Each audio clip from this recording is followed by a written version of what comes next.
오늘은 창세기 15장, 16장, 17장을 살펴보려고 합니다. 15장 1절을 다시 한번 보겠습니다. 이후에 여호와의 말씀이 환상 중에 아브라함에게 임하여 이르시되 아브라함아 두려워하지 말라. 나는 내 방패요 너의 지극히 큰 상급이니라. 하나님이 아브라함에게 무엇하지 말라고 말씀하십니까? 두려워하지 말라라고 하십니다. 왜 하나님께서 지금 아브라함에게 나타나시자마시자 두려워하지 말라고 말씀하시겠습니까? 지금 아브라함이 어떤 마음의 상태이기 때문에 그렇게 말씀하겠습니까? 두려워하고 있기 때문에 그런 것입니다. 두려워하고 있기 때문에. 무엇 때문에 아브라함이 두려워한 것입니까? 우리가 지난주에 살펴보았던 이 14장 말씀을 보면 그돌라오멜이라고 하는 저쪽 위에 시날 평지, 메소포타미아 평야의 큰 나라, 연합군이 이 가나안 지역을 지배하고 조공을 받고 있었는데 이 소돔과 고모라를 비롯한 몇 나라들이 그돌라오멜에 반역을 했죠. 그리고 그 반역을 평정하기 위해서 그돌라오멜 연합군이 내려와서 롯을 또 그 밖에 많은 사람을 포로로 잡아서 데리고 갔습니다. 하나님께서 아브라함에게 능력을 주시고 믿음을 주셔서 집에서 길리고 훈련한 318명을 데리고 와서 이기게 하셨지만 그 이후에도 언제 이 그돌라오멜이라고 하는 연합군이 그 거대한 메소포타미아의 큰 나라들이 침략해 올지 모르는 상황입니다. 근데 아브라함은 지금 318명의 그 종들이 있긴 하지만 그에게는 아들이 없고 자손이 없습니다. 그러한 상황 가운데서 몸은 늙어가고 대적은 언제 쳐들어올 줄 모르는 상황 속에서 그의 마음은 두려움으로 가득 차 있었던 것입니다. 여러분, 두려움의 원인이 무엇일까요? 여러분의 인생에는 두려움이 있습니까? 없습니까? 없습니까? 하나도 없으십니까? 저는 두려울 때가 있는데 목사로서 두려울 때가 있고 이 설교자로 단상에 설 때마다 항상 두렵습니다. 여러분 그 여자분들이 그 손님이 올 때 요리를 해가지고 낼 때 두려운 마음이 있겠습니까? 없겠습니까? 두려운 마음이 있죠. 정성껏 차리지만 이 손님들이 와서 이게 맛있어 할까? 정말 수고했다고 할까? 아니면 아이고 겉으로는 맛있다고 하지만 속으로는 아이고 되게 짜네, 되게 맛없네 이렇게 하지 않을까? 그렇게 음식을 준비하는 이 여자분들의 마음은 다 그럴 겁니다. 근데 이 설교를 준비하는 목사에게도 그런 마음이 있습니다. 하나님 말씀을 제대로 증거할 수 있을까? 인간적인 마음으로 그런 또 그렇게 그 말씀을 듣고 은혜를 받을까? 그런 두려움이 있습니다. 이 목회자도 하나님 앞에 기도하면서 하는 목회자도 그런데 우리의 인생에 두려움이 없을 수가 없죠. 두려움이 다 있습니다. 근데 중요한 것은 그 두려움을 이기는 비결은 그 두려움이 무엇 때문에 생겼는가를 알아야, 그 원인을 알아야 우리가 그 두려움으로부터 자유할 수 있는 겁니다. 두려움의 가장 큰 원인은 무엇이냐면 내가 내 삶의 주인이 되어서 살기 때문에 그렇습니다. 제가 여러 번 비유를 들었었죠. 여러분 어렸을 때 한 5살, 6살 됐을 때 우리 아버지 직장에서 실직당하면 어떨까 하고 걱정하셨던 경험이 있는 분 한번 손들어 보십시오. 우리 어머니 내일 밥할 쌀이 있나 염려하시면서 하나님 앞에 무릎 꿇고 기도해 보신 분 4살, 5살 때 없죠? 없습니다. 왜 그렇죠? 4살, 5살 아이는 자기가 자기 인생의 주인이 아닙니다. 자기 아버지가 아무리 가난해도 아버지가 있고 아무리 연약해도 자기 어머니가 있기 때문에 그 아이에게는 두려움이 없어요. 그냥 엄마 아빠 품에 안기면 그것으로 만족하며 그냥 사는 것입니다. 그런데 인생을 이렇게 철이 들다가 보면 우리 아버지도 참 약한 분이구나. 우리 어머니도 이렇게 연약한 부분이 있구나 하면서 그 인생을 이제 자기 스스로 살아가려고 할 때 이 마음에 두려움이 생기게 되는 겁니다. 근데 신앙생활도 마찬가지입니다. 우리가 생각하기에는 환경이 어려울 때는 두려움이 있고 환경이 편안하면 두려움이 없는 것 같지만 그렇지 않습니다. 많은 성공한 사람들을 보십시오. 많은 물질을 모아본 사람들을 보십시오. 그분들은 두려움이 더 많습니다. 왜냐하면 모아놓은 것이 더 많기 때문에 그것을 잃어버리면 어떻게 하는 두려움도 더 큰 겁니다. 이 사회에서 가장 높이 올라간 분들 한번 보십시오. 얼마나 더 두려워하는지. 올라간 그 층수가 더 많기 때문에 그것에서 떨어질 것이 더 염려되고 그것 때문에 두려운 마음을 갖게 됩니다. 그러므로 우리가 이 두려움을 극복하는 방법은 무엇이겠습니까? 내가 내 인생에서 주인된 자리에서 내려오면 됩니다. 그러면 그 인생의 주권을 하나님 앞에 맡겨드리면 우리 마음속에서 내가 하나님 앞에 주권을 맡겨드린 만큼 내 안에서 두려움이 사라지게 되는 겁니다. 내가 내 인생을 책임져야 한다고 생각하는 만큼, 내 운명을, 내 결정이 다 결정이 있는다고 생각하는 만큼 우리는 두려움을 갖게 되는 겁니다. 그래서 우리 41-2번에 가번을 보시면 세상에 대한 두려움으로부터 벗어나는 길은 주인된 자리에서 내려오는 것이다. 두려움으로부터 벗어나는 길은 하나님을 주인으로 섬기고 그분을 두려워하는 것이다. 하나님을 두려워하면 세상을 두려워하지 않게 됩니다. 세상을 두려워한다는 것은 하나님을 두려워하지 않기 때문에 그렇다고 하는 겁니다. 그 밑에 있는 로마서 11장 20절 같이 읽어봅니다. 옳도다 그들은 믿지 아니함으로 꺾이고 너는 믿음으로 섰느니라. 높은 마음을 품지 말고 도리어 두려워하라. 높은 마음은 자기가 자기를 높이는 겁니다. 자기가 자기 인생의 주인 되는 겁니다. 그런데 자기가 자기 인생의 주인된 마음을 품지 않으면 우리가 하나님을 두려워하게 되고 우리가 그 두려움으로부터, 세상에 대한 두려움으로부터 자유를 얻는다는 겁니다. 마태복음 10장 28절 몸은 죽여도 영혼은 능히 죽이지 못하는 자들을 두려워하지 말고 오직 몸과 영혼을 능히 지옥에 멸하실 이를 두려워하라. 몸은 죽여도 영혼은 능히 죽이지 못하는 자들, 이 세상의 권세자들입니다. 사탄 마귀는 세상에 대한 권세를 가지고 있습니다. 우리에게 부를 줄 수도 있고 우리에게 명예를 줄 수 있는 능력이 사탄에게 있습니다. 그러나 우리는 그들을 두려워하지 않아야 합니다. 왜냐하면 그들은 우리의 영혼을 죽일 수 있는 권한이 없기 때문에 그렇습니다. 심판자가 아니기 때문에 그렇습니다. 여러분, 하나님을 두려워하십니까? 주일 예배를 드리러 올 때 이 예배당 문을 들어서면서 정말 두렵고 떨리는 마음을 갖습니까? 내가 하루를 마감하면서 하나님 앞에 오늘 하루를 돌아보면서 기도하면서 내가 온전히 살았는지 두려운 마음을 가지고 기도하십니까? 내가 오늘 이 밤에 눈을 감으면 내가 이렇게 살았는데 내가 하나님 앞에 당당히 갈 수 있을까라는 그러한 두려운 마음을 가지고, 그런 겸손한 마음을 가지고 기도하면서 하루를 마무리합니까? 그런 두려움이 우리 안에 있다면 우리는 세상을 전혀 두려워하지 않고 살 수 있습니다. 왜냐하면 그 하나님을 두려워하기 때문에, 심판자이시고 권세자이신 그 하나님을 두려워하기 때문에 내가 이미 그 하나님의 편에 있고 그 하나님의 권세 아래 있기 때문에 우리가 세상을 두려워하지 않으며 살 수 있게 되는 겁니다. 하나님을 이 심판자로서 두려워하며 사는 것, 이것의 또 다른 바꿔서 말하면 그것은 어떤 의미냐면 하나님의 사랑 안에 거하며 사는 겁니다.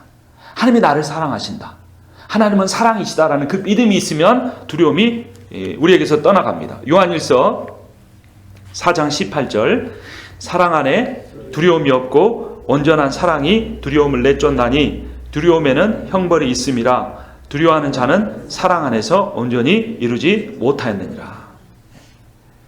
하나님이 나를 사랑하심을 믿으면 내 안에서 두려움이 떠나갑니다. 만약에 내 안에 인생에 어떤 두려움이 있다면 그것은 객관적인 상황과 형편 때문에 오는 것이 아닙니다. 과거의 실패의 경험, 과거의 상처로부터 오는 것이 아닙니다. 적어도 그리스도인에게는 그렇습니다. 지금 현재 내 삶에서 내가 두려움을 갖고 있다면 그것은 하나님이 나를 사랑하신다는 것을 내가 알지 못하거나 또는 알고는 있지만 느끼지 못하거나 느끼고는 있지만 내가 그것을 삶에서 체험하고 있지 못하기 때문에 그렇습니다. 그러나 우리는 말씀을 신뢰합니다. 하나님은 나를 사랑하십니다. 내가 생각하기에는 내 인생의 여정의 길이, 걸어온 길이 하나님이 나를 사랑하시지 않기 때문인 것 같이 느껴지지만 그렇지 않습니다. 우리는 좁게밖에 못 봅니다. 우리는 얕게밖에 못 봅니다. 그런데 하나님은 넓게 보시고 하나님은 깊이 보십니다. 어린 자녀들은 우리가 자녀를 훈계하거나 우리가 자녀에게 더 좋은 걸 주기 위해서 뭔가를 참고 기다리게 할 때 엄마 아빠가 나를 사랑하지 않기 때문이라 생각할 때가 있습니다. 우리도 아버지신 하나님 앞에서 그렇게 살아갈 때가 있습니다. 그러나 우리는 말씀을 통해 하나님이 사랑이심을 믿어야 합니다. 그분 우리를 사랑하십니다. 그리고 그 사랑에 붙잡히면 그 사랑이 두려움을 내어 쫓는다고 하는 겁니다. 오늘 이 밤에 여러분들이 말씀을 들으러 오셨고 말씀을 듣고 이곳을 나가면서 다른 것을 다 잊어버려도 이 사실 하나만 잊지 않으면 큰 가치가 있는 겁니다. 하나님이 나를 사랑하십니다. 지금 형편이 어떤가를 가지고 속지 마십시오.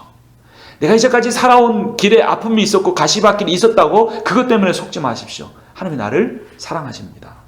그 사랑 안에 거하면 온전한 사랑이 두려움을 내쫓아버립니다. 요한복음 16장 33절 같이 봅니다. 이것을 너희에게 이르는 것은 너희로 내 안에서 평안을 누리게 하려 함이라.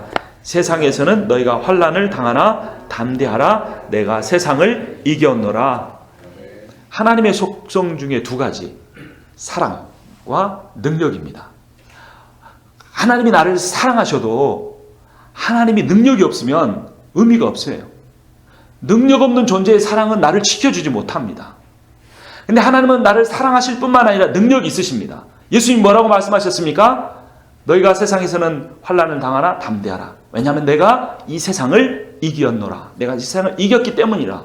그분은 이 세상의 권세자를 이기셨습니다. 능력이 있는 분입니다. 하나님 나를 사랑하실 뿐만 아니라 능력이 있기 때문에 그분께 내 인생을 맡길 수 있습니다. 반대로 하나님이 능력이 있어도 그분이 아무리 위대한 분이셔도, 그분이 아무리 우주 만물을 창조하시고 이 세상을 다스리는 분이어도 그분이 나를 사랑하지 않으면 그분의 능력은 내게 아무런 의미가 없습니다. 그럼 우리는 하나님의 두 가지 속성을 반드시 기억해야 합니다. 하나님이 나를 사랑하신다는 것, 그리고 그분이 이 온 세상을 이기신 권세자시라는 겁니다. 이 두 가지 사실이 우리 인생에 있는 모든 두려움을 다 내쫓게 만드십니다. 주님이 물으십니다. 거기 다번에 보시면 두렵지, 힘들지, 내가 너의 마음을 안다. 너는 완전하지 않아도 된다. 너와 언약을 맺는 내가 완전함으로 네가 완전하지 않아도 된다. 완전한 내가 너를 지키고, 완전한 내가 너를 보호하고, 완전한 내가 너를 인도하리라 라고 주님이 말씀을 해주십니다. 신명기 7장 21절 봅니다. 너는 그들을 두려워하지 말라. 너희의 하나님 여호와 곧 크고 두려운 하나님이 너희 중에 계심이니라. 누가복음 12장 7절 너희에게는 심지어 머리털까지도 다 세신 바 되었나니 두려워하지 말라. 너희는 많은 참새보다 더 귀하니라. 하늘을 나는 참새 한 마리가 여러분 그냥 떨어지는 것이 아니라고 성경이 우리에게 가르쳐주고 있습니다.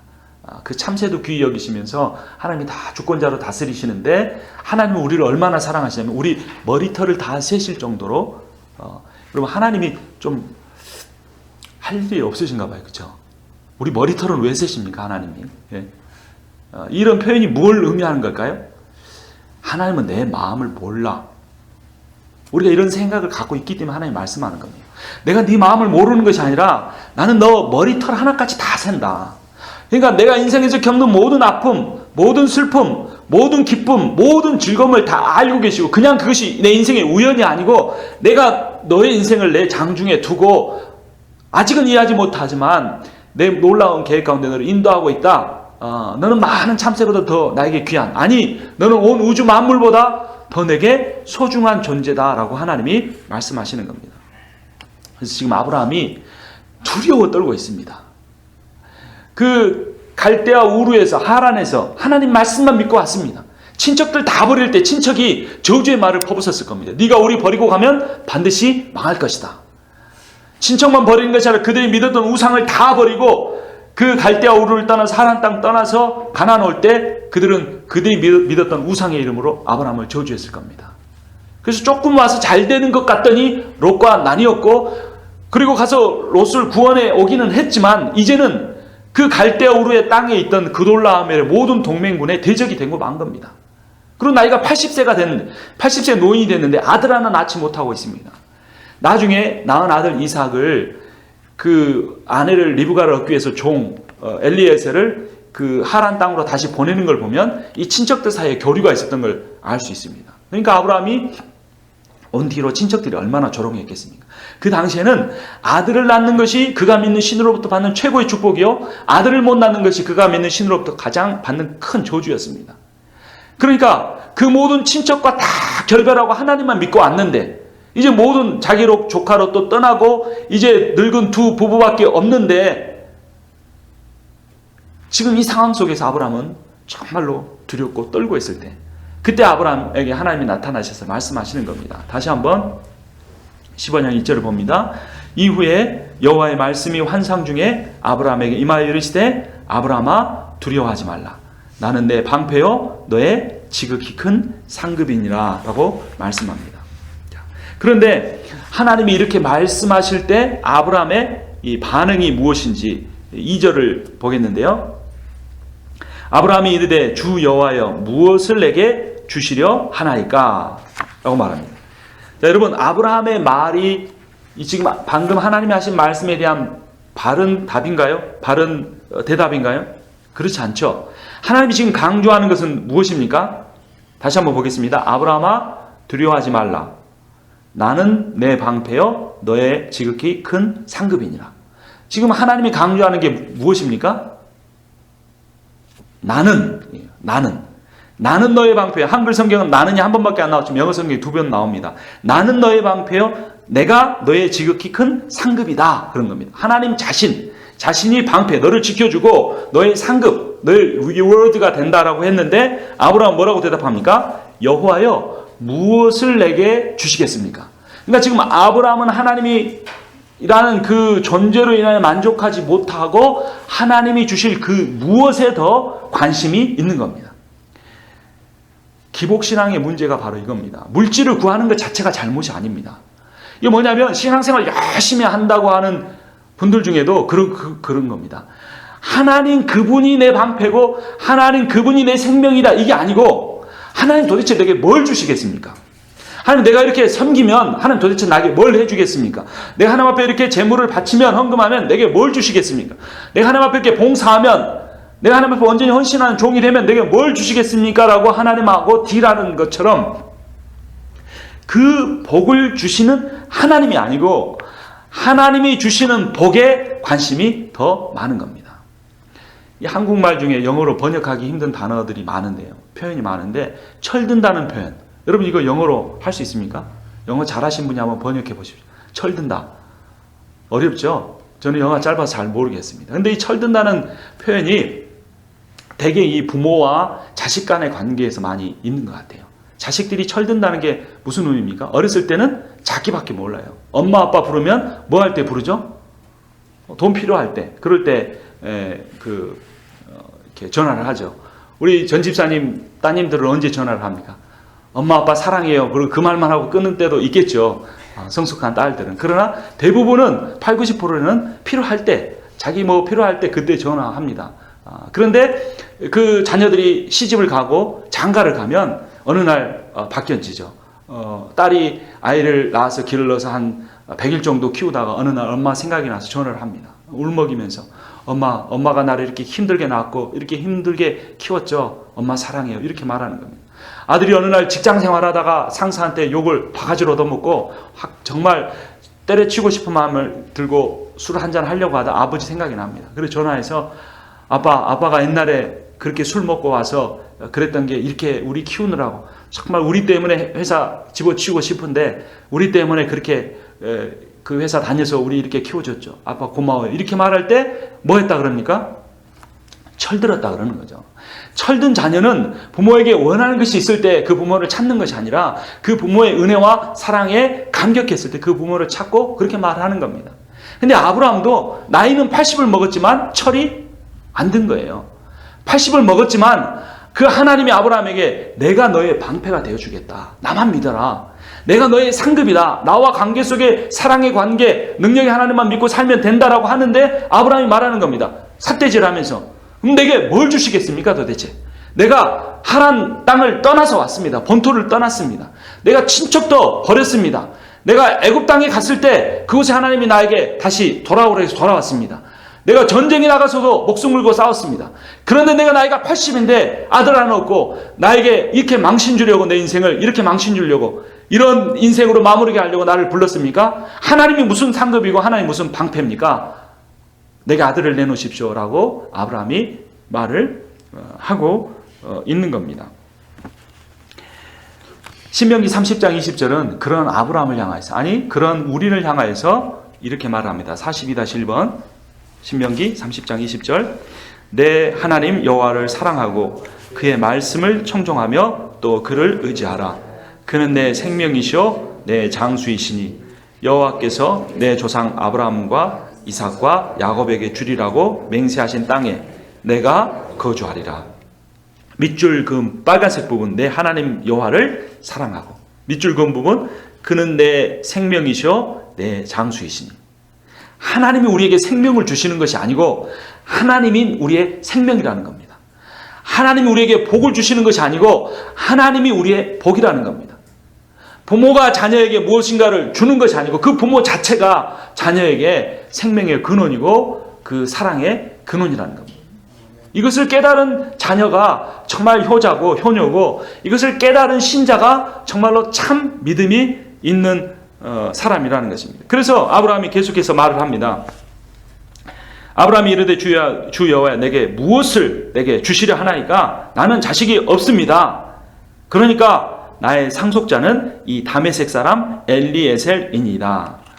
이 엘리에셀은 아브라함이 가장 신뢰하는 종입니다. 나중에 100세 때 낳은 아들 이삭을 위해서 그 배우자를 구하려고 그 하란 땅으로 다시 돌려보낼 때 누구를 보내냐면 이 엘리에셀을 보냅니다. 모든 이 은근 패물을 다 실어서 보내는 겁니다. 그만큼 신뢰하는 겁니다. 그리고 아브라함이 그냥 이상한 생각 어느 날 갑자기 한 것이 아닙니다. 그 당시에는 그 어떤 그 가문의 족장에게 아들이 없으면 그 종 중에 한 명을 자기 아들로 양자로 입양을 해서 그 아들로 대를 잇게 하는 겁니다. 여러분 베너라는 영화 보셨죠? 그 베너가 로마의 고위 관리에게 노예였지만 양자가 돼서 그 모든 권세를 갖는 걸 봅니다. 로마 시대에도 그렇고 이전에 이 아브라함 시대 고대 근동에도 마찬가지였습니다. 그러니까 아브라함은 최고로 일반적이고 최고로 상식적인 선에서 하나님께서 자신에게 주신 그 언약을 성취하기를 바랬던 겁니다. 그러니까 아브라함이 문제가 있는 사람이 아니에요. 왜냐하면 아브라함이 하나님의 약속을 안 믿은 게 아닙니다. 내가 너에게 큰 민족을 이루게 하겠다라고 한 그 약속을 믿은 겁니다. 근데 문제는 뭐냐면 그 약속을 믿었지만 그 약속이 성취되는 방법을 하나님이 말씀해 주실 때까지 기다리지 않고 자기가 가지고 있는 일반적인 신앙관, 자기가 가지고 있는 상식적인 신앙관을 가지고 하나님 이렇게 하겠습니다 라고 말하고 있는 겁니다. 이 아브라함이 대답에서 중요한 우리가 깨달을 교훈이 있는데요. 우리가 신앙생활 하면서 정말로 중요한 것은 목표와 비전이 아니라 그 목표와 비전보다 그 목표와 비전을 이루는 방법, 그 목표와 비전을 이루는 과정이 더 중요하다는 겁니다. 부흥이라는 목적이 중요하지만 더 중요한 것은 그 부흥을 이루어가는 과정이 더 중요하다는 겁니다. 하나님은 언제든지 우리에게 부흥을 주실 수 있습니다. 그런데 하나님이 그것을 더디게 할 수 있는 이유가 있다는 겁니다. 하나님 우리가 기도하고 있는 제목을 언제든지 들어주실 수 있습니다. 그러나 더 중요한 것은 그 기도 제목이 이루어지는 과정 중에 하나님이 우리를 성숙하게 만드시고 우리를 깊은 신앙의 길로 하나님과의 깊은 관계로 이끌어 가시는 그 과정이 하나님에게는 더 중요하다는 겁니다. 근데 사실 아브라함의 마음은 이해는 됩니다. 하나님이 약속하셨으면 빨리 들어주셔야지 80세가 됐는데 그때까지 안 들어주고 있으니 얼마나 아브라함이 다급했겠습니까? 더군다나 아브라함은 하나님의 약속 자체를 의심한 것도 아니었습니다. 그래서 지극히 일반적이고 지극히 상식적인 방법을 가지고 이렇게 합시다 했는데 하나님은 아니다 라고 말씀을 하십니다. 4절에 보면 여호와의 말씀이 그에게 임하여 이르시되 그 사람이 내 상속자가 아니라 내 몸에서 날 자가 내 상속자가 되리라 하시고. 참 하나님 까다롭죠. 그냥 자손이면 되지 굳이 아브라함에서 몸에 날 자가, 우리가 지금 기준을 가지고 보면 그게 맞는 것 같지만 아브라함 당시에는 이 하나님이 안 맞는 겁니다. 하나님이 좀 이상한 겁니다. 종을 양자로 입양해도 결코 문제가 없어요. 그렇게 해도 괜찮아요. 하나님의 이름에 먹칠이 안 됩니다. 근데 하나님은 안 된다라고 말씀하시고 아브라함 네 몸에서 날 자로 내가 상속자를 삼겠다라고 말씀을 하시는 겁니다. 하나님이 무엇을 가르쳐 주시려고 하는 겁니까?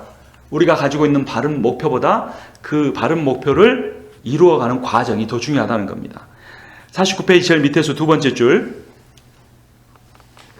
시편 37편 5절 같이 봅니다. 내 길을 여호와께 맡기라. 그를 의지하면 그가 이루시고. 첫 번째는 무엇입니까? 네 길은 과정을 의미합니다. 목표가 아니라. 그 과정을 누구께 맡기라? 여호와께 맡기라. 그리고 그를 의지하면, 여기서 그를 의지하는 거 누굽니까? 나죠. 내가 할 일은 뭐만 하면 됩니까? 하나님을 의지하는 것만 하면 됩니다. 근데 이루시는 거는 누가 이룹니까? 내가 아니고 그가, 하나님이 이루신다는 겁니다.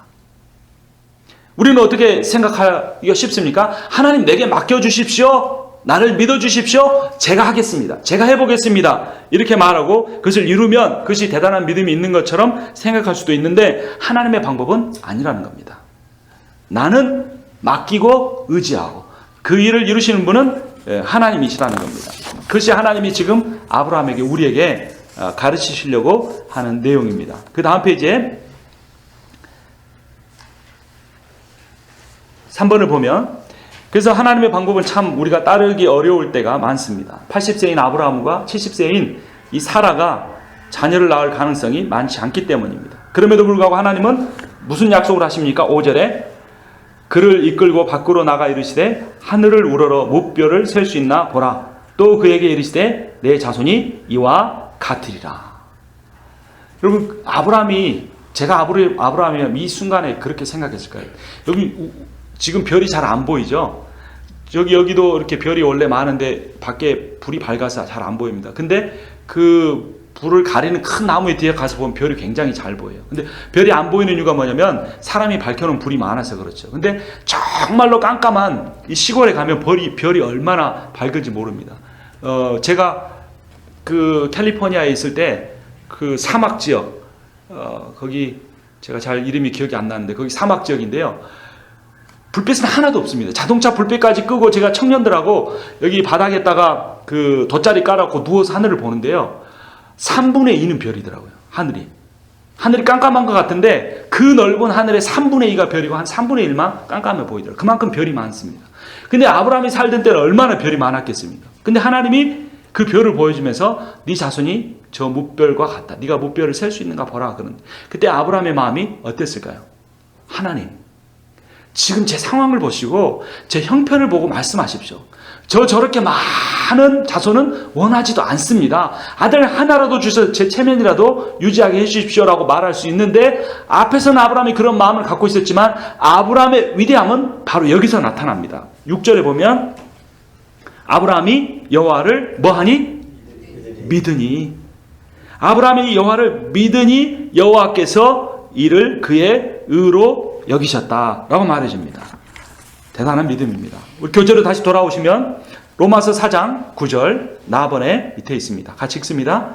그런즉 이 복이 할례자에게나 혹은 무할례자에게도냐? 무릇 우리가 말하기를 아브라함에게는 그 믿음이 의로 여겨졌다 하느라. 아브라함이 그 믿음이 의로 여겨졌다는 겁니다.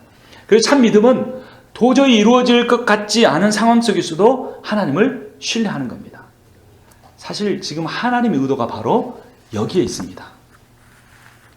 하나님 우리를 어디로 이끌어 가시냐면요. 아니, 우리가 아니고 하나님이 정말로 사랑하는 사람, 하나님이 정말로 그 사람을 통해서 일하기를 원하는 사람, 하나님이 정말로 하나님의 나라를 이룰 그 과업을 자신의 동역자로 삼기를 원하는 사람에게 원하시는 길은 바로 이겁니다. 나 못해요. 하나님 안 돼요. 지금 상황에서는 불가능해요. 하나님 조금만 일찍이었으면 가능했을지 몰라요. 하나님 조금만 상황이 더 무너지지 않을 정도였으면 그때라면 괜찮았을 거예요. 근데 지금은 안 돼요. 라고 말하고 완전히 인간에게서는 아무런 소망도 없고 환경을 봐서는 아무런 이룰 수 있는 조건이 없는 그때에 포기하고 절망하고 낭망할 수밖에 없는 그때에 하나님을 향하여 외치고 따지고 묻고 싶을 그때에 그 상황 속에서 우리로 하여금 하나님을 바라보게 만드시고, 아, 하나님이라면 하실 수 있겠구나. 아, 이제까지는 내 잘못이 무엇인지 몰랐는데 내가 하려고 했구나. 내가 다른 사람에게 의존했구나. 내가 가지고 있는 어떤 것들을 하나님보다 더 신뢰했구나. 그런데 지금은 아무것도 할 수 없구나. 그렇습니다. 하나님이 하실 것입니다. 하나님만이 하실 수 있습니다. 라고 하나님이 같이 일하기를 원하는 사람, 하나님 사랑하는 사람에게 그렇게 이끌어 간다고 하는 겁니다. 우리는 그러나 반대로 생각하면 조금만 더 문제가 해결되면, 조금만 더 내 어떤 조건들이 갖춰지면 할 수 있을 거라고 생각합니다. 물론 그렇게 해서 할 수도 있고 그렇게 가는 분들도 많습니다. 그러나 아브라함과 같이 쓰임받지는 못할 것입니다. 그렇기 때문에 우리 인생에서 참 어려운 길을 경험하고 참 우리의 인생에서 절망에 접하게 되고 정말로 하나님의 길을 가려고 하는데 왜 이렇게 막는 요소들이 많고 왜 이렇게 가로막는 사람들이 많고 왜 이렇게 방해물이 많은가라고 생각하는 그런 어려움을 경험한 사람일수록 이 아브라함의 이야기를 읽으면서 하나님의 뜻이 어디 있는가를 발견해 가야 하는 것입니다. 사사기 7장 2절 나번 위에 보면 하나님이 기드온에게 300명만 남기고 다 보내라고 하신 후에 그 이유를 이렇게 말씀하십니다. 여호와께서 기드온에게 이르시되 너를 따르는 백성이 너무 많은즉 내가 그들의 손에 미디안 사람을 넘겨주지 아니하리니 이는 이스라엘이 나를 거슬러 스스로 자랑하기를 내 손이 나를 구원하였다 할까 함이니라. 하나님은 300명을 가지고 수십만의 미디안의 대군을 다 물리치셨습니다. 그 300명은 적어도 기드온은 어떤 고백을 하겠습니까? 하나님이 하셨습니다. 주님이 하셨습니다. 라는 고백을 할 수밖에 없는 것입니다. 우리의 인생에 있어서도 하나님이 듣기를 원하시는 고백이 바로 그것입니다. 주님이 하셨습니다. 주님이 일하고 계십니다. 앞으로도 주님이 하실 것입니다. 말로만 그런 고백이 아니라 내 존재를 내 온 마음을 다해서 그렇게 고백하고 전적으로 하나님의 신뢰하고 나아가는 그러한 기드온과 같은 사람이 아브라함과 같은 사람이 되기를 주님이 바라고 계시는 겁니다. 그래서 결론은 이 15장 1절부터 6절의 결론은 아브라함이 하나님한테 설득당한 겁니다. 아브라함은 하나님의 약속을 믿었지만 종 엘리에셀을 통해서 하나님의 약속을 지켜가려고 그랬는데 하나님이 네 몸에서 날짜를 한다. 네 몸에서 날짜를 상속자로 세우고 하늘의 별과 같이 많게 하겠다. 그러니까 아브라함이 아멘 하고 받아들였습니다. 근데 세월이 지났습니다. 하나님이 아들을 안 주시는 거예요. 그래서 그가 이 86세가 되었을 때 그 아내가 이런 말을 합니다. 16장으로 갑니다. 아브라함의 아내 사레는 출산하지 못하였고 그에게 한 여종이 있으니 애굽 사람이요 이름은 하갈이라. 사레가 아브라함에게 이르되 여호와께서 내 출산을 허락하지 아니하셨으니 원하건대 내 여종에게 들어가라. 내가 혹 그로 말미암아 자녀를 얻을까 하노라 하매 아브라함이 사레의 말을 들으니라. 사실 이 남자는 80세나 90세가 돼도 확률적으로 자녀를 낳을 수 있는 가능성은 있습니다. 그런데 지금 이 사라는 어떠한 상황이냐면 그 경수가 끊어져 버린 상황입니다. 그러니까 그 상황 속에서는 이 자녀를 아들은커녕 자녀 자체를 낳을 수가 없는 것입니다. 그래서 이 아브라함의 처 사라가 아브라함에게 하갈을 취하라고 했고 그 하갈의 몸에서 이스마엘이라고 하는 아들을 낳습니다. 그래서 이제 아브라함이 하나님 내 몸에서 날짜라고 했죠. 그렇죠. 하나님 분명히 맞죠. 그러니까 내 몸에서 하갈과 동침해서 이 아들 이스마엘을 낳았으니 이 이스마엘로 하나님의 그 언약의 자손이 되게 해주십시오라고 이제 하나님 앞에 말씀을 드린 겁니다. 근데 하나님 뭐라고 말씀하십니까? 안 된다라고 말씀하십니다. 무엇 때문에 안 된다고 합니까? 너의 몸에서 날 아들일 뿐만 아니라 사라의 몸에서 날 아들이어야 한다라고 말씀합니다. 그러니까 86세 때 하갈과 동침해서 이스마엘을 낳았고 그 아이가 커서 이제 13세가 되었을 때 아브라함이 99세가 되었을 때야 하나님이 안 된다라고 말씀하는 겁니다. 그 13년이 지난 때에 무엇이라고 말씀하는지 보겠습니다. 17장 1절 아브라함이 99세 때에 여호와께서 아브라함에게 나타나서 그에게 이르시되 나는 전능한 하나님이라 너는 내 앞에서 행하여 완전하라. 내가 내 언약을 나와 너 사이에 두어 너를 크게 번성하게 하리라 하시니 아브라함이 엎드렸더니 하나님이 또 그에게 말씀하여 이르시되 보라 내 언약이 너와 함께 있으니 너는 여러 민족의 아버지가 될지라 라고 말씀합니다. 그러고 나서 쭉 가서 15절 하나님이 또 아브라함에게 이르시되 내 아내 사레는 이름을 사레라 하지 말고 사라라 하라. 내가 그에게 복을 주어 그가 여기서 그는 누굽니까? 사라죠. 사라가 내게 아들을 낳아주게 하며 내가 그에게 복을 주어 그를 여러 민족의 어머니가 되게 하리니 민족의 여러 왕이 그에게서 나리라. 여러분 아브라함이 얼마나 놀랬겠습니까? 하나님이 아브라함의 몸에서 아들을 낳게 해주겠다고 80세 때 말씀을 하였는데 6년 동안 아들이 안 생기니까 그래 내 몸에서 날 자라고 했으니까 하갈과 동침했고 거기서 아들을 낳은 겁니다.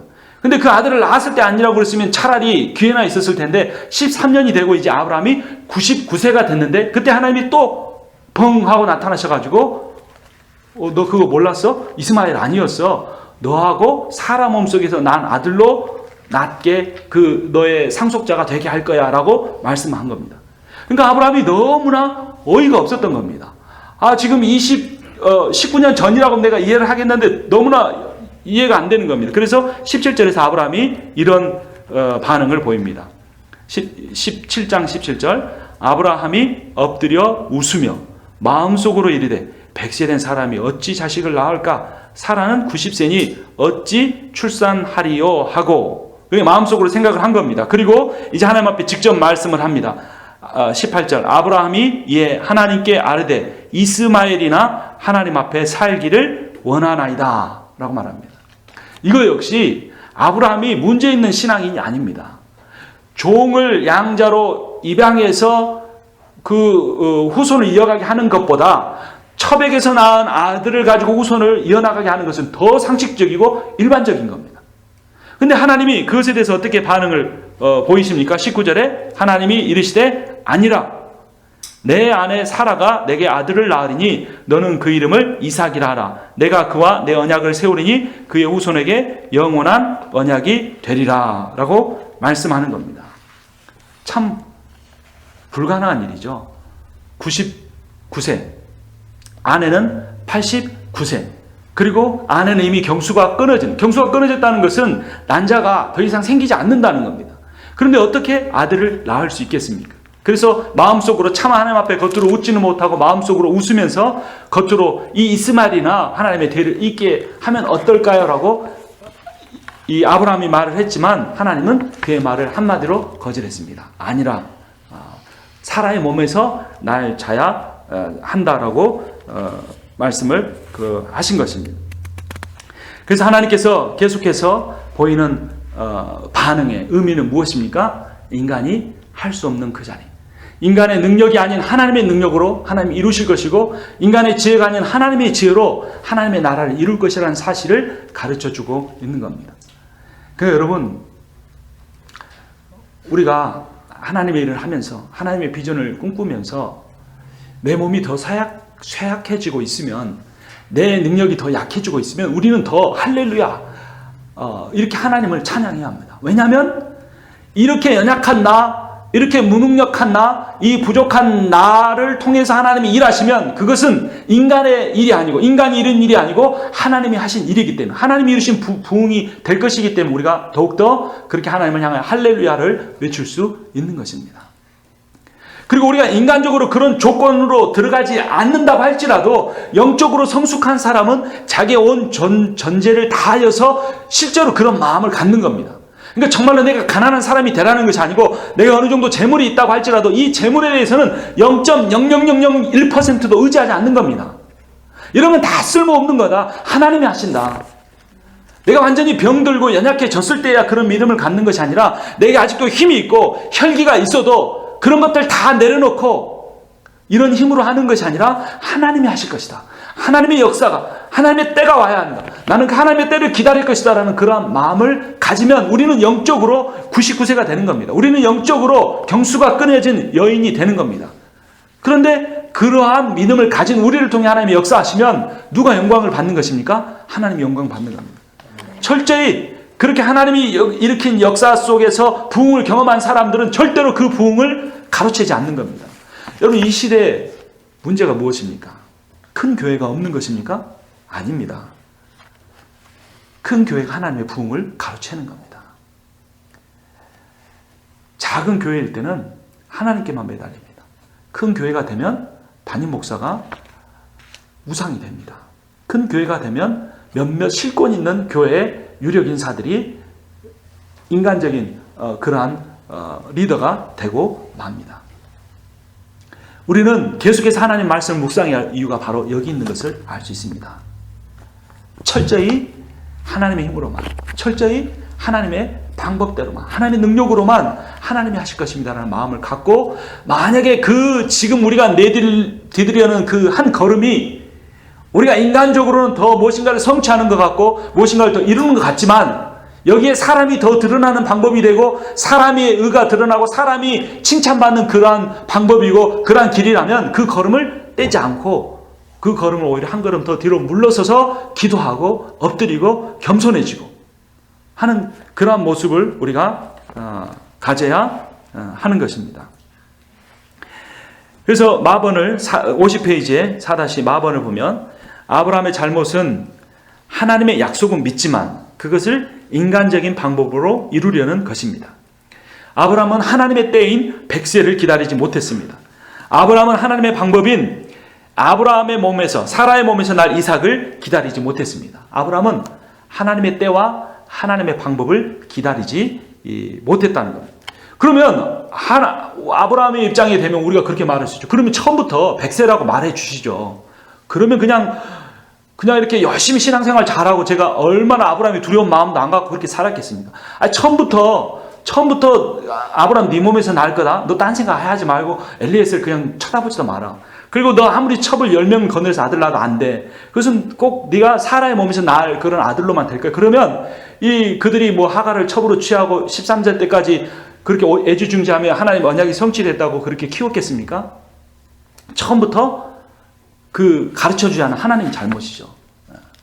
그런데 이러한 생각에는 어떤 잘못이 있냐면, 그 과정을 통해서 하나님께서 아브라함을 깊이 만나주시고 하나님이 아브라함에게 말씀하심을 통해서 아브라함의 그 믿음이, 그 신앙이 한 걸음 한 걸음 조금씩 성숙해 갔다는 것을 우리가 모르기 때문에 그런 것입니다.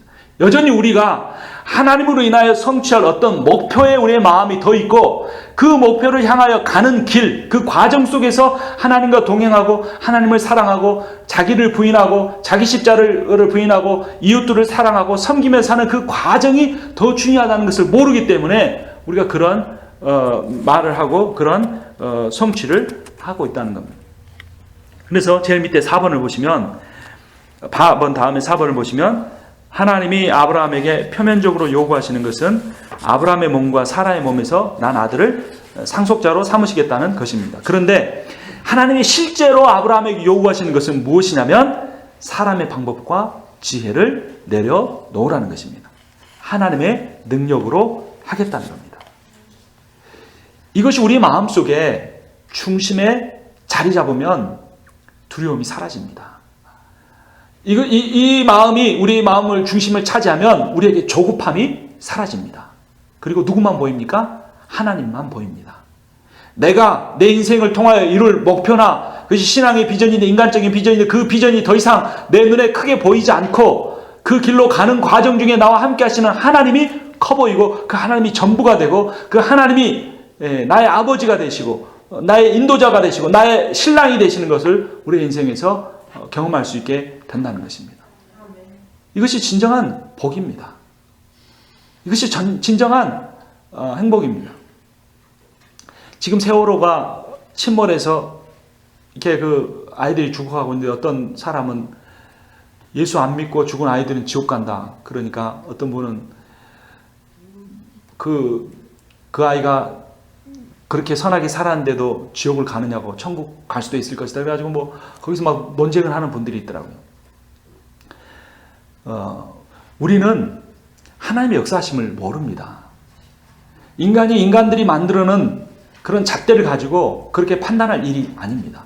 그러한 논쟁의 이면에는 뭐가 있냐면, 그 하나님의 그 인격의 깊은 그 신실하심, 인간의 지혜나 인간의 어떤 그 짧은 얄팍한 경험과 지식을 가지고는 이해할 수 없는 그 하나님의 그 오묘한 통치, 그걸 뭐라면 섭리라고 하는데, 그 섭리를 이해를 못하는 겁니다. 그런 마음이 변화돼서 이 아브라함의 경험을 하게 되면 우리의 삶의 모든 어떠한 일이든 간에 우리가 다 이해는 못해요. 그러니까 지금 그런 말을 하는 목회자를 향하여서 그런 이야기, 어떤 분들이 그런 이야기를 하는 겁니다. 목회자가 인생에 대해서 다 해답을 주려고 하지 말아라. 그거예요.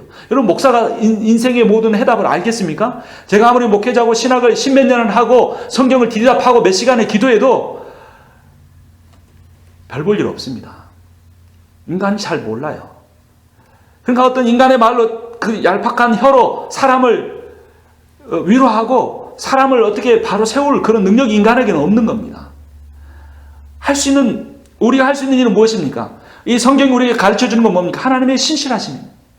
우리가 다 이해하지 못하고 지금은 다 이해하지 못하지만 그 하나님의 인격을 신뢰하고 그 하나님을 붙들고 가는 그 인생이 나의 지금의 어려움을 이겨내고 내가 하나님의 종으로 하나님의 사람으로 쓰임받을 수 있는 길이라는 것을 우리가 조금씩은 알아가게 되는 겁니다. 그래서 51페이지 제일 위 부분을 보시면 하나님의 인도는 한꺼번에 깨닫는 것이 아니고 서서히 알아가는 것이다. 이런 과정 중에서 우리가 시행착오를 겪을 수밖에 없지만 중요한 것은 끝까지 하나님을 신뢰해야 한다는 것입니다.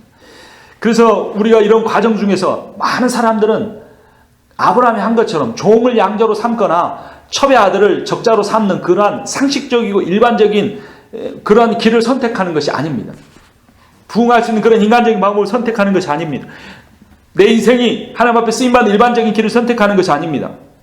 오히려 깊은 날마다의 성경 묵상과 기도를 통해서 또한 더 중요한 것은 내 인생의 실패를 통해서 수많은 시행착오를 통해서 하나님을 조금씩 더 알아가는 것. 하나님을 조금씩 더 깊이 신뢰해 가게 되는 것. 그것이 중요한 겁니다. 내가 성공했느냐 실패했느냐 그것이 중요한 것이 아니라 그것이 성공이든 실패하든 그것을 통해서 하나님을 더 알아가고 하나님을 더 깨달아가고 하나님과 더 깊은 관계가 되고 하나님을 조금 더 신뢰할 수 있게 되면 그것이 진정한 복이라는 것입니다. 그래서 우리가 실패할 때마다 고난을 겪을 때마다 우리가 스스로에게 질문해야 합니다. 하나님, 내 인생의 엘리에셀은 누구입니까? 하나님, 내 인생의 이스마엘은 누구입니까? 무엇입니까? 아브라함의 인생의 엘리에셀과 이스마엘이 누구였습니까? 그가 하나님의 방법보다 더 신뢰하려고 했던 인간적인 상식적이고 일반적인 방법이었습니다. 우리 인생에도 수많은 엘리에셀이 있습니다. 저는 어렸을 때 저희 아버지께서 술을 많이 드시고 주사도 하시고 자신의 인생이 제대로 펼치지 않은 것 때문에 참 힘들게 사시는 것을 보면서 그 아들에게는 그런 두려움이 있죠. 우리 아버지가 그렇게 인생을 나름 개인적인 그 판단으로라도 성공하는 삶을 못 살았기 때문에 나도 그렇게 실패한 인생이 되지 않을까 두려운 마음을 갖는다 그래요. 그래서 어머니하고 아버지가 싸우면 대부분 아버지가 99% 잘못하시지만 1% 정도밖에 어머니가 잘못을 안 하시죠. 어머니의 잘못은 뭐죠? 술 드시고 막 그런 거 내버려 두면 되는데 꼭 한마디 하시는 거예요. 그러면 이제 전쟁이 세계 제2차 대전이 일어나는 겁니다. 그런데 그런 것만 하면서 제 마음속에 어떤 생각이 있냐면 그러니까 그 아버지를 대체할 사람을 찾는 겁니다. 그래서 저희 교회 목사님을 참 그렇게 존경하면서 따르려고 그랬어요. 아버지를 대체할 분으로. 근데 목사님이 나중에 원로 목사 되시고 새 목사님 부임하게 되셨는데 한 7, 8년은 싸우다가 교회가 결국 나뉘어지고 그 목사님도 참 어려운 가운데 돌아가셨어요. 그리고 그 이후에 저에게 성경을 가르쳐 주시던 어떤 굉장히 귀한 성경 교사가 있었는데 그분 역시 그렇지 않았어요. 그러니까 제가 인생에서 계속 실패했던 이유 중에 하나는 뭐였냐면 목회자가 되기 전도 그랬고 되기 후에도 그랬고 사람을 의지하는 거였습니다. 하나님 말씀대로 사는 사람을 보려고 하는 것. 그런 나의 인생을 이끌어줄 그런 지도자를 찾는 거였어요. 그런데 그 모든 결론은 제가 교만해서가 아니라 제가 그분들의 10분의 1, 100분의 1도 못 되지만 그런 성경의 기준으로 봤을 때는 인간은 아니라는 겁니다. 인간을 의지하면 안 된다는 겁니다. 그 결론을 통해서 하나님 여러 번 실패하게 하시면서 실수하게 하시면서 저에게 깨닫게 하신 것은 나를 바라보아라는 겁니다. 나를 의지하라라고 하나님께서 그때마다 말씀해 주셨습니다. 여러분 인생에는 엘리에셀이나 이스마엘이 없습니까? 특히 여자분들은 남편이 그런 경우가 많습니다. 그래서 같이 신앙생활하면 특히나 남편에게 그런 의지하는 마음 갖기 쉽습니다. 그런데 하나님 빨리 의지하지 않으면 안 됩니다. 하나님을 의지해야 합니다. 남자들에게 있어서도 마찬가지입니다. 교회 영적인 지도자나 또는 어떤 목사님이든 장로님이든 하나님보다 더 의지하거나 마음속으로는 하나님보다 더 겉으로는 의지하지 않는다고 하지만 실제로 내 삶에서 행동하는 걸 보면 사람을 더 의지하는 것일 수 있습니다. 그러면 내려놓아야 합니다. 그리고 하나님만 바라봐야 합니다. 그리고 하나님이 하실 수 있도록 그 길을 열어드릴 수 있도록 겸손하게 하나님 이삭을 하나님이 주실 것을 믿습니다.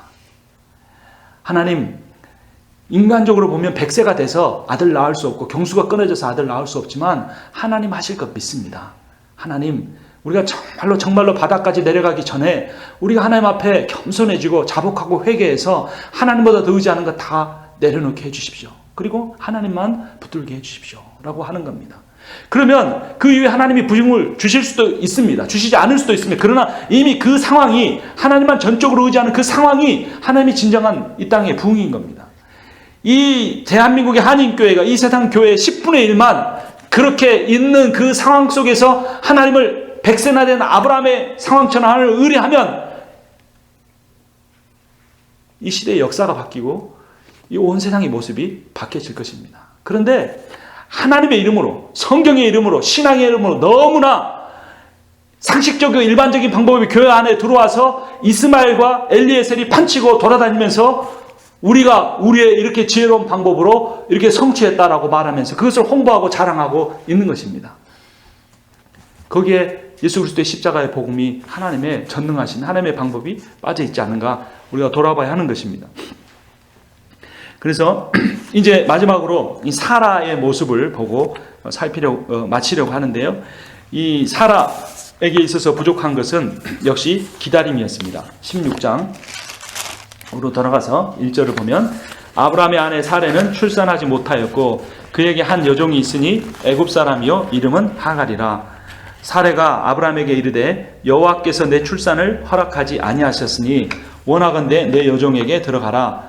내가 혹 그로 말미암아 자녀를 얻을까 하노라 하매 아브라함이 사레의 말을 들으니라. 아브라함이 하나님 말씀 들었다가도 이 사레가 말하니까 그대로 넘어갔습니다. 역시 세상을 지배하는 건 남자고 그 남자를 지배하는 건 여자입니다. 그래서 이 사레가 한 말을 그대로 들었는데요. 여러분 사라의 말에 문제점이 무엇인 것 같습니까? 사레가 하는 말을 보면 하나님을 향한 성급한 원망과 자기 욕심이 가득 차 있는 것을 볼 수 있습니다. 사레가 하나님을 향하여 어떤 원망을 하고 있습니까? 2절을 다시 보면 사레가 아브라함에게 이르되 여호와께서 내 출산을 허락하지 아니하셨으니. 누구의 출산입니까? 내 출산입니다. 하나님 나라를 위한 출산이 아니고 내 출산을 누가 막았다고요? 여호와께서 막으셨다. 이게 사라의 믿음의 현주소입니다. 아브라함은 적어도 하나님의 나라를 원하는 안타까운 마음이 있었지만 이 사라는 내가 아이를 낳지 못한 것에 대한 원통함, 그것에 대한 성급한 원망을 이 사라를 하나님을 향하여 하고 있는 것을 볼 수 있습니다. 그리고 원하건대 내 여종에게 들어가라. 내가 혹 그로 말미암아 자녀를 얻을까 하노라. 그 여종으로 말미암아 누가 자녀를 얻는다고요? 내가 자녀를 얻으리라라고 되어 있습니다. 교재를 보시면 이 43-2번에 CEV 그 번역을 보면 And if she has a child, it will be mine 이라고 되어 있습니다. 만약에 그녀가 자녀를 하나 낳는다면 그것은 누구 것이 될 것이다? 내 것이 될 것이다. mine 이라고 하는 겁니다. 지금 사라의 마음은 이 아들을 낳지 못해서 하나님의 나라의 우선이 펼쳐지지 못한 것에 대한 안타까움이 아니고 자기가 아들을 갖지 못한 그런 안타까움밖에 없었던 겁니다. 그래서 자기의 그 욕심을 채우기 위해서 남편에게 인간적인 방법으로 첩을 구해서 아들을 낳게 해주려고 하는 것입니다. 성급함과 욕심은 인간적인 목표는 성취할 수 있지만 문제는 해결하지 못합니다. 그리고 오히려 갈등만을 불러오게 됩니다. 사라의 생각대로 자녀는 낳게 되었지만 어떤 일이 펼쳐집니까? 3절 아브라함의 아내 사레가 그 여종 애굽 사람 하갈을 데려다가 그 남편 아브라함에게 첩으로 준 때는 아브라함이 가나안 땅에 거주한 지 10년 후더라. 85세가 된 해였습니다. 4절 아브라함이 하갈과 동침하였더니 하갈이 임신하매 갈등이 문제가 해결되는 것 같지만 갈등만 더 만들어냅니다. 그가 자기의 임신함을 알고 그의 여주인을 무엇한지라? 멸시한지라 라고 합니다. 멸시를 당하게 됩니다. 근데 그 멸시의 그 원인을 자신에게 돌리지 않고 남편에게 돌립니다. 5절에 사레가 아브라함에게 이르되 내가 받는 모욕은 당신이 받아야 옳도다. 내가 나의 여종을 당신의 품에 두었거늘 그가 자기 임신함을 알고 나를 멸시하니 당신과 나 사이에 여호와께서 판단하시기를 원하노라. 앞에서는 세 번역으로 보면 주님께서 나에게 아이를 가지지 못하게 하셨다고 원망했었는데, 이제 그 아이를 낳은 뒤에는 하갈이 자신을 없인 여기는 그 문제에 대해서 아브라함과 자신 사이를 하나님께서 판단해 주시라고 말하고 있는 겁니다. 이것은 사라의 신앙의 이중성입니다. 하나님을 평소에 신뢰하지 못하며 살다가도 자기가 잘못 선택해서 문제가 생길 때 그것이 그 문제를 하나님에게 주시라고 하거나 더 악화되면 그것이 하나님 때문이라고 원망하는 것이 믿음 없는 사람의 연약한 모습인 겁니다. 그래서 사라는 하나님의 뜻이나 또는 아브라함의 입장이나 하갈의 입장을 생각하기보다는 자신만을 생각하고 있는 모습을 볼 수 있습니다. 그래서 사라에게 있는 문제는 무엇이냐면 하나님에 대한 사랑과 이웃사랑이 결여되어 있다고 하는 겁니다. 우리 삶에서 가장 중요함에도 불구하고 가장 빠지기 쉬운 것이 바로 이것입니다. 하나님 사랑과 이웃 사랑. 하나님에 대한 사랑 없이 하는 일은 아무리 큰 열매를 맺어도 그것은 가짜 열매입니다. 하나님을 향한 어떤 원대한 비전을 가져도 하나님이 나와 함께하고 계신 다른 사람에 대한 사랑이 없으면 그것은 다 가짜입니다. 하나님이 주신 비전으로 가득 찬 사람은 하나님이 나와 함께하고 계신 사람에 대한 사랑으로 가득 찬 사람입니다. 그러니까 내가 하나님의 비전을 품고 있는가 인간의 비전을 품고 있는가는 딱 한 가지로 볼 수 있습니다. 내가 내 주변의 사람을 사랑하는가 사랑하지 않는가. 내 아내나 내 자식을 정말로 하나님의 마음을 가지고 사랑하는가 사랑하지 않는가. 우리 공동체 가운데 가장 나와 스타일이 맞지 않고 가장 문제를 일으키는 것처럼 보이는 사람을 내가 그라도 사랑할 수 있는가. 그것이 목회자인 저 자신을 향하여서 하나님이 하시는 그러한 말씀인 겁니다. 그리고 사라의 가장 큰 문제는 무엇이냐면 하나님의 때를 기다리지 못하는 것이었습니다. 그것은 아브라함과 똑같은 문제였습니다. 지금 이 창세기에 우리가 살펴본 이야기는 두 가지 주제를 계속해서 반복해서 말합니다. 하나는 뭐냐면 자손에 대한 이야기, 또 하나는 땅에 대한 이야기입니다. 나중에 가셔서 15장을 읽어보시면 15장 1절부터 6절은 자녀에 대한 이야기고 15장 7절부터 21절까지는 땅에 대한 약속인 걸 볼 수 있습니다. 또 창세기 12장부터 14장까지는 땅에 대한 약속이고 창세기 16장부터 22장까지는 자녀에 대한 이야기인 것을 볼 수 있습니다. 그러니까 하나님이 이 두 가지 이야기, 땅에 대한 이야기와 자손에 대한 이야기를 계속해서 반복해서 하고 계시고 성경 기자가 그걸 강조하는데 이 두 가지가 성취되는 방법이 무엇이다? 하나님의 주권이다 라는 것을 말해주고 있습니다. 그러니까 이 세 가지를 합해보면 하나님 나라의 세 가지 요소입니다. 하나님 나라의 세 가지 요소는 하나님의 주권과 하나님의 주권을 따르는 백성과 그 하나님의 주권을 따르는 백성이 살 영토에 대한 이야기인데 이 세 가지 이야기가 창세기 15장부터 22장까지의 아브라함 이야기의 전체적인 주제인 겁니다. 그러니까 이 창세기 12장부터 22장이 말하려고 하는 건 뭐냐면 하나님 나라입니다. 그리고 그 하나님의 나라는 하나님의 주권과 하나님의 능력과 하나님의 사랑을 통해서만 성취되고 그것은 그 하나님의 주권에 순종하고 그 하나님의 사랑을 품고 믿고 신뢰하며 주변의 사람을 사랑하는 사람을 통해서 그가 거하는 땅에 그가 거하는 공동체에 이루어진다는 사실을 강조하고 있는 겁니다. 그 상황 속에서 아브라함과 사라가 어떻게 행동하는지를 보여주는데 그들이 하나님의 주권에도 하나님이 원하는 방식대로 자손을 얻는 일에도 하나님이 원하시는 방법대로 땅을 얻는 일에도 실패한 가장 큰 이유가 무엇이라고 가르쳐주고 있냐면 그것은 하나님의 때와 하나님의 지혜와 하나님의 방법을 기다리지 못했다는 겁니다. 성숙한 신앙에 나타날 수 있는 가장 큰 모습은 어떤 거냐면 기다림입니다. 기다림.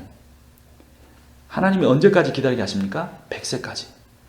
문자적으로 100이라는 숫자는 완전수 10이 10번 곱해진 의미이기도 하지만 영적인 의미에서 그 100세는 인간의 능력이 완전히 무너진 자리를 의미합니다. 인간이 할 수 있는 일이 아무것도 없는 인간이 지혜를 짜낼 것이 더 이상 없는 그 상태가 100세가 된 아브라함의 경수가 끊어진 사라의 모습입니다. 문제는 그곳까지 가는 길의 기다림입니다. 그 기다림을 가능하게 하는 것은 딱 하나, 절대자이신 하나님, 나를 사랑하시는 능력자이신 하나님에 대한 신뢰입니다. 하나님을 신뢰하는 사람은 기다릴 수 있습니다. 그때를 어떻게 기다리라고 말해주는지 우리 말씀을 세 구절 읽고 오늘 마치려고 합니다. 잠언 20장 22절입니다. 너는 악을 갚겠다 말하지 말고 여호와를 기다리라. 그가 너를 구원하시리라. 아멘. 하박국 2장 3절입니다. 이 묵시는 정한 때가 있나니 그 종말이 속히 이르겠고 결코 거짓되지 아니하리라. 비록 더딜지라도 기다리라. 지체되지 않고 반드시 응하리라. 아멘. 우리는 하나님의 말씀을 믿는 사람들입니다. 하나님이 나를 구원하실 뿐만 아니라 하나님이 이 묵시의 말씀에 기록한 모든 것을 성취하실 그 종말의 때가 속히 이를 것입니다. 그리고 이 모든 기다림의 그 대상과 목적은 우리가 구약 성경을 묵상하고 있지만 신약 성경까지 가서 우리가 보면 바로 성령입니다. 그러므로 그 기다림은 우리가 기도보다 성령보다 앞서지 말라는 의미이기도 합니다. 사도행전 1장 4절 함께 읽겠습니다. 사도와 함께 모이사 그들에게 분부하여 이르시되 예루살렘을 떠나지 말고 내게서 들은 바 아버지께서 약속하신 것을 기다리라. 아멘. 약속하신 분을 기다리라 라고 해야 합니다. 약속하신 분은 바로 성령이었습니다.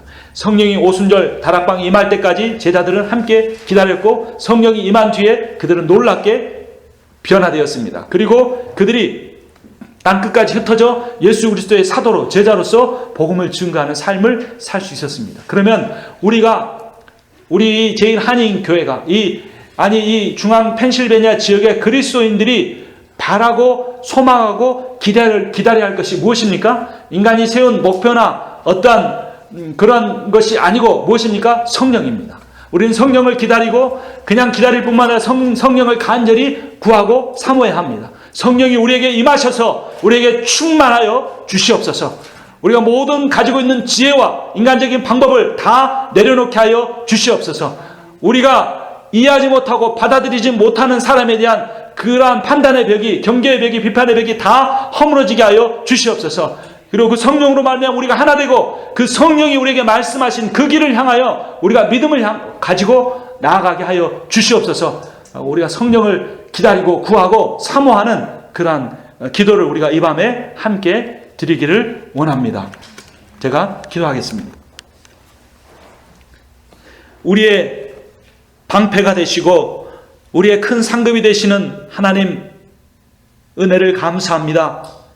하나님께서 이 세상에 무엇보다 더 귀한 생명의 말씀 우리에게 허락하여 주시고 그 말씀을 통하여 하나님의 뜻을 가르쳐 주시니 감사합니다. 하나님 아버지, 오직 우리가 하나님의 영을 기다리게 하여 주시옵소서. 그냥 기다리는 것이 아니라 부르짖고 기도하며 기다리게 하여 주시옵소서. 우리가 우리의 인간적인 방법과 수단을 통하여 이룰 수 있는 일이 아무것도 없음을 깨닫게 하여 주시옵소서. 우리가 영적으로 아브라함과 같이 백세가 되게 하여 주시고 우리가 영적으로 사라와 같이 경수가 끊어진 자가 되게 하여 주시옵소서. 하나님 아버지, 내 인생에 있었던 모든 고난과 아픔과 슬픔과 실패와 실수가 다 하나님께 내 인생을 주권을 맡겨드리기 위한 과정임을 주님께서 깨닫게 하심을 감사합니다. 하나님 아버지, 이 시간에 성령으로 우리가 충만하여져서 그 하나님의 기쁘신 섭리를 깨닫게 하여 주시옵소서. 하나님의 뜻으로 내 인생이 가득하게 하여 주시옵소서. 하나님으로부터 받는 그 무엇이 복이 아니라 하나님 그분이 내 인생의 가장 큰 복이 되는 그러한 신앙 고백이 성령의 충만함으로 우리 가운데 나오게 하여 주시옵소서. 그것이 오늘 이 시간에 엎드려 기도하는 우리에게서만 아니라 이 성령의 불이 확장되어서 너희가 예루살렘과 사마리아와 땅끝까지 이르러 내 증인이 되리라고 말씀하신 것처럼 우리 교회가 변화되고 이 중앙 펜실베니아 지역이 변화되고 미국 땅과 온 세계가 변화되는 그 불씨가 되게 우리를 사용하여 주시옵소서. 예수님의 이름으로 기도합니다. 아멘.